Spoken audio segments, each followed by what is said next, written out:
अस्सलामुअलैकुम वरहमतुल्लाहि वबरकातुहू।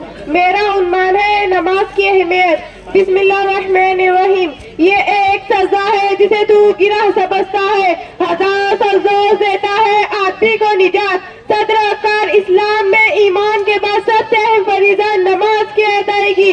अल्लाह रब्बुल इज्जत ने कुरान मजीद में 80 से ज़ायद मुकामात पर इरशाद फरमाया, अकीमुस्सलात यानी नमाज कायम करो, क्योंकि मेरा अल्लाह, मेरा मालिक, मेरा खालिक रहमान है, रहीम है, अजीज है और मेहरबान है। जी हाँ, हासिल महफिल अल्लाह ताला ने अपने बंदों से बार बार एक ही बात कही है, क्या है बंदे कहीं इस फरीज़े से गाफिल ना हो जाना, क्योंकि नमाज और मुसलमान लाजिम और मजलूम है।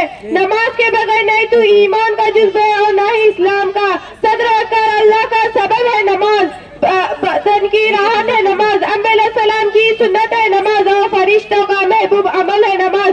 फर्ज है कि मुमिन की मिराज है, दीन का सुतून है और चेहरे का नूर है। बेशक नमाजी कब्र का चिराग है, मुमकिन नकीर के सवालात का जवाब है। तो फिर तो नमाज कायम करो, क्योंकि बेशक नमाजी मुमकिन नकीर के सवालात का जवाब है। सजाए इश्क को तो इबादत का मजा आता है, सजाए इश्क को तो इबादत का मजा आता है।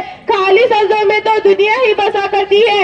ऐ मेरे रब, मेरी दुआ है कि हम सबको नमाज और सजदों के जरिए रुजू करने वालों में शामिल करवा दे, आमीन। तो फिर तो नमाज कायम करो, क्योंकि तुम्हारा भी हाशिर नमरूद, फिरौन, कारून और हमारे जैसे बदबख्तों से ना हो, बदबख्तों से ना हो। तो फिर तो नमाज कायम करो, बस अपने किरदार का तू गाजी बन जा, तोड़ने वाले खुद बनाएंगे मस्जिद मस्जिद अपनी। शायद ये है कि पहले तू नमाजी बन जा, शायद ये है कि पहले तू नमाजी बन जा।